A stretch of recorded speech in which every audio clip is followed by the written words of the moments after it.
Assalamualaikum warahmatullahi wabarakatuh. Halo semua, berjumpa lagi dengan saya Puspantur Afifah. Pada kesempatan kali ini saya akan menjelaskan seputar variasi atau dispersi yang akan mencakup rentang antar kuartil, deviasi kuartil, rata-rata simpangan baku, varians, serta koefisien variasi. Nah, sebelum itu saya akan menjelaskan secara umum dulu biar ada gambaran. Simpangan baku itu gunanya untuk melihat apakah data yang kita punya itu bagus apa enggak. Data dikatakan bagus jika simpangan bakunya kecil. Dalam artian data yang kita punya itu tidak terlalu tersebar di mana-mana. Contohnya dalam kehidupan sehari-hari, misalkan kamu punya pabrik roti, terus kamu punya data tentang produksi roti per harinya. Nah, kamu bisa hitung simpangan baku yang kamu dapatkan dari pengolahan data. Kalau simpangan bakunya kecil dan semua data kamu masih ada di dalam batas kuartil atas dan kuartil bawah, artinya produksi roti bisa dilanjutkan atau produksi rotinya ini dianggap bagus. Sedangkan kalau simpangan bakunya sangat besar dan data-data yang kamu punya menyimpang cukup jauh dari kuartil atas dan kuartil bawah, artinya produksi ini banyak yang cacat. Maka disinilah kalian bisa langsung turun ke lapangan, sebaiknya produksinya diganti atau bagaimana. Oke, udah ada gambaran ya. Secara umum terdapat 3 kelompok nilai. Yang pertama kelompok nilai homogen, yang kedua heterogen, yang ketiga relatif homogen. Coba perhatikan 3 kelompok data berikut. Yang pertama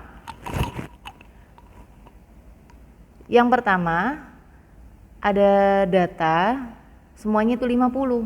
Jadi kalau dihitung rata-ratanya dapat 50.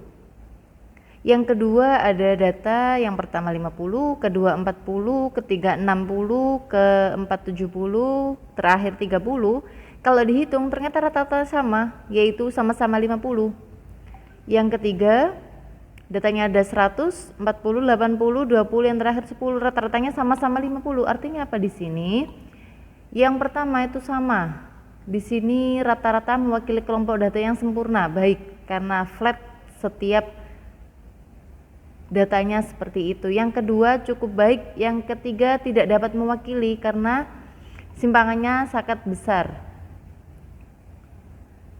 Sebelum itu kita nanti akan membahas tentang yang sudah saya katakan di awal, yaitu rentang antar kuartil, deviasi. Oh ya, jangan bingung, di sini ada deviasi kuartil itu sama aja dengan simpangan kuartil. Jadi deviasi itu sama kayak simpangan, ada rata-rata simpangan atau rata-rata deviasi itu sama aja. Varians atau variasi, rentang antar kuartil, simpangan baku itu deviasi standar atau biasanya juga standar deviasi. Ada koefisien variasi. Nah, kita contohkan di sini, misalkan kita punya daftar upah tiap jam untuk 65 pegawai. Pegawai pertama dapat Rp50 sampai Rp59. Ada 8 pegawai datanya. Dan selanjutnya untuk rentang kita sudah pelajari di bab sebelumnya. Rentang itu data terbesar dikurangin data terkecil. Jadi kalau datanya berbentuk tabel seperti ini, maka diambil yang terbesar ini 119,99, sedangkan data terkecilnya ini yang paling ujung 50. Jadi rentangnya 69,99. Untuk rentang antar kuartil, jadi jangan terbalik ya, kalau kuartil karena ada kuartilnya, jadi kuartil atas yaitu kuartil 3 dikurangin kuartil bawah yaitu kuartil 1. Jadi ini kita harus ngitung dulu kuartil 3-nya berapa, kuartil 1-nya berapa, selisihnya berapa, itulah rentang antar kuartil. Interpretasinya yaitu artinya 50% data, karena ini datanya ada 65, maka 50%-nya sekitar 32 atau 33, karena ini pegawai itu orang ya, jadi jangan pakai koma. Jadi ada 33 pegawai upahnya paling rendah itu Rp68, paling tingginya Rp90 dengan perbedaannya ini Rp22,5. Untuk simpang kuartil yang saya singkat SK yaitu setengah dari rentang antar kuartil, jadi setengah dari 22,5 yaitu 11,25. Interpretasinya yaitu serupa dengan rentang antar kuartil, yaitu 50% dari pegawai mendapatkan upah terletak pada angka 79,5 kurang lebih 11,25 atau antara 68,25 dan 90,75. Oke, nah di sini saya punya tabel interval seperti ini sama frekuensi. Kita cari dulu nih nilai tengah. XI itu nilai tengah. Nilai tengah itu setengah dari 52 ditambah 58 yaitu 55. Yang kedua 59 ditambah 65 dibagi 2 itu 62. Jadi ini nilai tengah atau XI.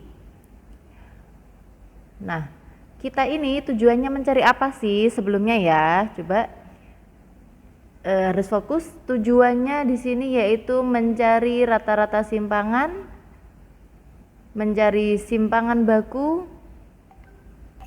Oke, kita contohkan tabel. Jadi sebelumnya saya punya tabel seperti ini. Ada intervalnya diketahui ini, batas kelas sama frekuensinya. Karena tujuannya untuk mencari dispersi itu mencari tadi apa? Rata-rata simpangan, simpangan baku, variansi, dan yang lainnya. Kita cari dulu nih XI, FI kali XI dan seterusnya. Kita lihat dulu yang pertama, rumus simpangan baku itu ini. S simpangan baku itu rumusnya yang ini. Bentar saya kasih. Nah, ini rumus simpangan baku, di sini variansi, coba dilihat sekilas antara simpangan baku dengan variansi ini. Perbedaannya hanya simpangan baku itu akar dari variansi. Jadi variansi itu simbolnya S kuadrat ya. Simbolnya S kuadrat ini variansi. Jadi kalau mencari simpangan baku tinggal diakarkan, yaitu S ini simpangan baku. Kita lihat di sini kita butuhkan sigma Fi kalikan Xi min X bar kuadrat dibagi N min 1, itu rumus dari simpangan baku. Artinya kita kalau punya data seperti ini, kita mau mencari simpangan baku dan variansi, maka kita cari dulu X barnya. X bar itu rata-rata. Terus selain itu cari bertahap Xi min X bar seperti ini. Setelah itu cari Xi min X bar kuadrat. Setelah itu dikalikan dengan Fi, selanjutnya dijumlahkan. Jadi carinya itu dari dalam, pelan-pelan X bar, terus Xi min X bar, terus cari Xi min X bar kuadrat, terus kalikan Fi, terus dijumlahkan semua. Nah, makanya pelan-pelannya pertamanya cari Xi dulu. Kenapa nyari Xi? Karena di sini ada Xi min X bar. Jadi cari Xi. Xi itu nilai tengah ya. Nilai tengah. Jadi 52 ditambah 58 dibagi 2 itu 55. Yang kedua 59 ditambah 65 dibagi 2 itu 62 dan seterusnya. Nah, selanjutnya cari Fi kali Xi. Jadi frekuensi kalikan Xi ini dikalikan biasa. Jadi ini sama dengan 2 dikalikan 55 ketemu. Ini dijumlahkan tinggal sama dengan sum, tutup kurung, ini tarik aja, tutup kurung. Nah, ini selanjutnya Xi min X bar. Xi nya udah dapat, X barnya cari dulu. Rumus X bar itu rata-rata, yaitu total dari ini. Makanya saya nyari Fi kali Xi itu untuk nyari X bar atau rata-rata. Masih ingat ya rumus rata-rata, yaitu Fi kali Xi dibagi Fi. Jadi 3019 dibagi 40 yaitu 75,48. Jadi XI min X bar 55 dikurangin 75,48 sama dengan ini. Terus ini yang kedua 62 dikurangin 75,48 dan seterusnya. Makanya ada yang negatif, ada yang positif. Nah, karena untuk mencari rata-rata simpangan, ini rumusnya rata-rata simpangan, jadi kita nyari juga itu sigma Fi kalikan Xi min X bar mutlak. Mutlak itu nilai yang positif, jadi kita positifkan seperti ini, minus 20 min 48, mutlaknya 20,48, jadi harus positif. Ini negatif, tinggal negatifnya dibuang jadi positif. Ini nilai mutlak, yang positif tetap positif. Nah, jadi beda ya, ini ketika dijumlahkan sumnya sama dengan sum kita total semua ini sampai sini itu sama dengan 3,64, sedangkan yang ini karena ini negatif jadi positif otomatis lebih besar jadi 84,52. Nah, sekarang kita fokus mencari rata-rata simpangan dulu. Jadi di sini karena sudah mendapatkan mutlak Xi min X bar, yang selanjutnya yaitu kalikan dengan Fi. Ini kalikan Fi 20,48 kali 2, masing-masing semua dijumlahkan dapat ini sama dengan sum